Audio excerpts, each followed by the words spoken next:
noches, buena semana, otro RM arrancando en este lunes y la verdad que estamos preocupados, por supuesto, pero veníamos preocupados. Te venimos adelantando, creo que desde el 1 de marzo cuando arrancábamos el programa, que la agenda que se estaba manejando realmente en los niveles por ahí más secretos del gobierno no tenía que ver con la agenda que se mostraba hacia afuera, no era la agenda de justicia, no era la agenda de los ministros, no era la interna del gabinete, era la profunda preocupación que tenía que ver con esta segunda ola que ya estaría acá entre nosotros, por lo menos eso dijo el ministro de Salud de la provincia de Buenos Aires, y particularmente, insisto, es la gestión de Axel Kicillof la que viene insistiendo desde el 25 de enero que esto no está lejísimos de terminar, pero que además se puede acrecentar y está muy complicado. Está la cepa de Manaos.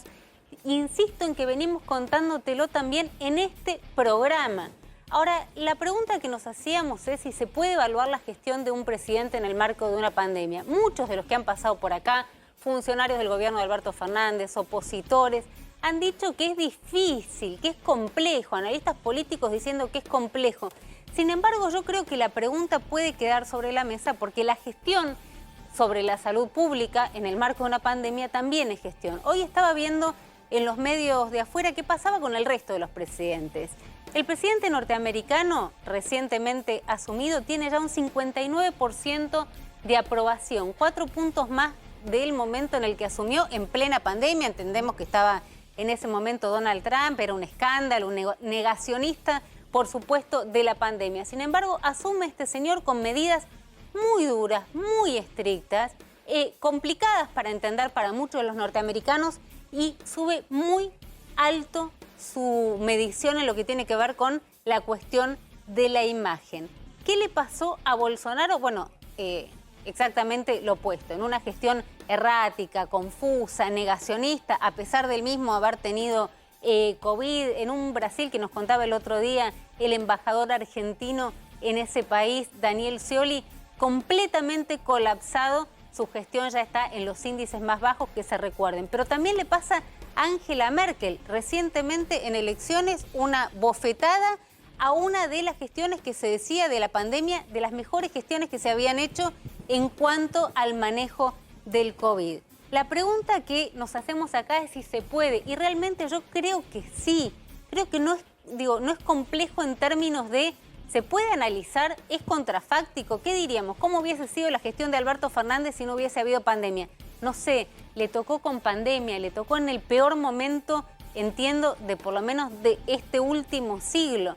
Ahora, también hay otros presidentes que están tomando otras decisiones. Entonces me parece que desde acá lo que estamos tratando de hacer con mis compañeros es mirar la gestión aún en el marco de la pandemia. Les venimos contando que hay reuniones que el gobierno en su momento negaba, hoy ya se hicieron públicas, vamos a estar hablando con una de las protagonistas de estas reuniones para ver si la Argentina resiste, tolera, aguanta y está dispuesta a someterse a nuevas restricciones. Acá hay una cuestión y un debate que es importante y que ustedes lo deben tener también. A ver, confiamos en la responsabilidad individual y la verdad, yo les digo, es personal. Ahora le voy a preguntar a Jairo, le voy a preguntar a Javier. Yo creo que no confío en la responsabilidad individual. Me parece que el gobierno se tiene que poner todavía mucho más duro de lo que está. Sin embargo, no sé si hay plafón, y lo preguntamos esto, si hay plafón político para que el gobierno tome medidas más duras, que muchos de los comerciantes que hoy están levantando cabeza, y lo viene contando Jairo con los números, hoy hay que decirles otra vez, señores, tienen que cerrar porque esto de esta manera no funciona. Pero nos interesa, y lo que van a estar escuchando es en parte esto, ver si se puede hacer política, porque hacer una gestión política en el marco de una pandemia es hacer política, bien o mal, aún cruzado por este desastre. Y si a este desastre le tenemos que sumar, por supuesto les vamos a contar estas reuniones secretas que van a delimitar y cuáles son las nuevas medidas, pero en el marco de esto, si hay algo que faltaba, es nada más y nada menos que un paro de los trabajadores de salud. Jairo. Sí, claro, lo que estamos contando es que se gatilla un paro por turnos para el viernes que viene de 3 horas, llamado por los trabajadores de sanidad en las negociaciones por el 16% que están pidiendo de gatillo de la paritaria 2020. Hay una negociación que, repito, está centrada en actualizar lo que fue la paritaria 2020 en un contexto de crisis total del sistema de salud ya antes de la pandemia. Mira, para que vos te des una idea, el paro que va a haber el viernes en el marco de un plan de lucha convocado por Sanidad, en realidad es la expresión de la última instancia de una crisis que empieza por los usuarios. La gente no puede pagar aumentos de las prepagas como las prepagas piden que deberían pagarse por el aumento de costos, básicamente por la crisis, por 3 años de caída del poder adquisitivo y por caída del empleo. La gente queda sin trabajo, deja de recibir el aporte que iba a la prepaga. Las prepagas, como dicen, no podemos trasladarle a los usuarios los aumentos de costos, entonces, ¿qué pasan? Prepagas y obras sociales acá están en el mismo bolso. Dice, no le podemos pagar ¿a quién? A los prestadores, a las clínicas y a los sanatorios donde va la gente a hacerse una radiografía o a tratarse el COVID.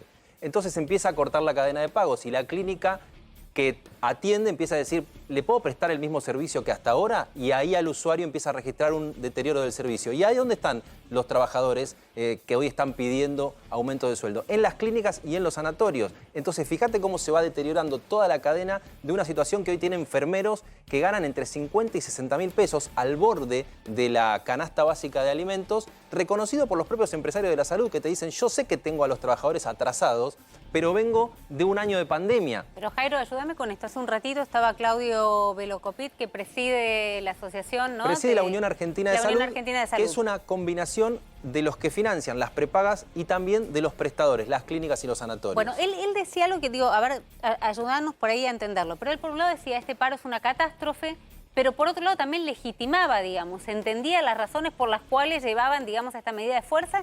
En el medio, otra vez, insisto, en una segunda ola que, según la provincia de Buenos Aires, ya estaría entre nosotros y con complicaciones con las vacunas, que ahora también les vamos a estar contando, cuestiones que hasta ahora no se sabían, pero digo, parece que es la que nos faltaba.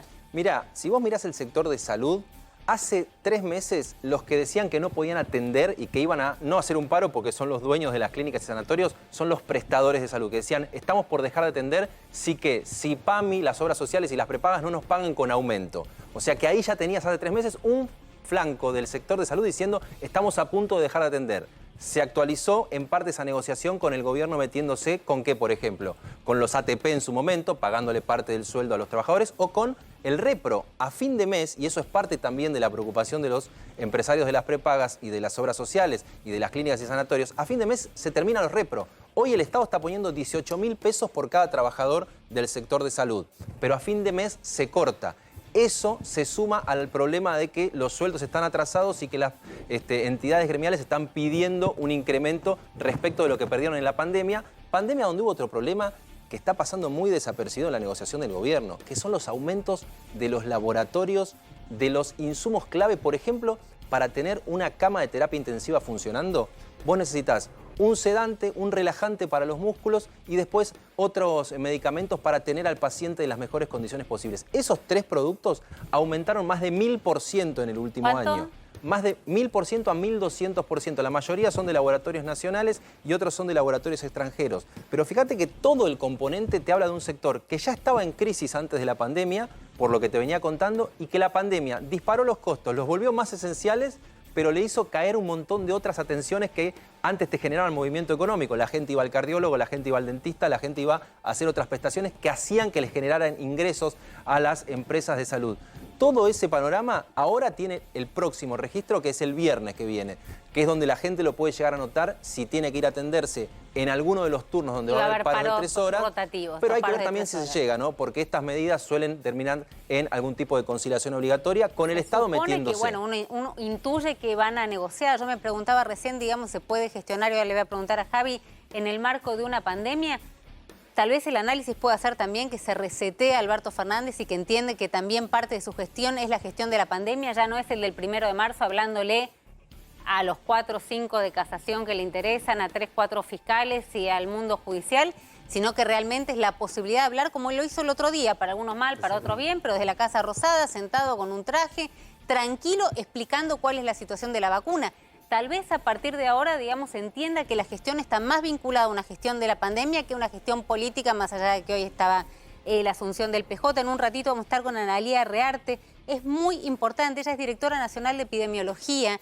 Es una mujer que estuvo hoy en una de las reuniones claves donde se definen cuáles van a ser las nuevas medidas que va a tomar la Argentina. Desde ya te adelantamos, no va a haber DNU, no va a haber decreto, no es esa la manera mediante la cual lo van a expresar, sino va a ser una serie de medidas que van a tratar de restringir lo más posible la nueva llegada de las nuevas cepas. Esto es tratando de evitar probablemente la circulación de mayor cantidad de turistas. Pero no esperemos un DNU en el boletín oficial porque no va a ser esta la manera en la que lo van a hacer. Estuvo Analía reunida con todos, con la directora de Migraciones, con Guado de Pedro, con el secretario de Transporte, con la ministra de Seguridad. Digo, los referentes más importantes de políticos del gobierno estuvieron hoy reunidos para ver qué es lo que van a hacer frente a esto que te venimos adelantando desde el 1 de marzo, cuestión que es muy importante. Y atención, queda Cancillería completamente afuera. Esto se va a manejar básicamente entre Migraciones, el Ministerio del Interior y todo el sector sanitario epidemiológico que tiene el gobierno. Recién hablamos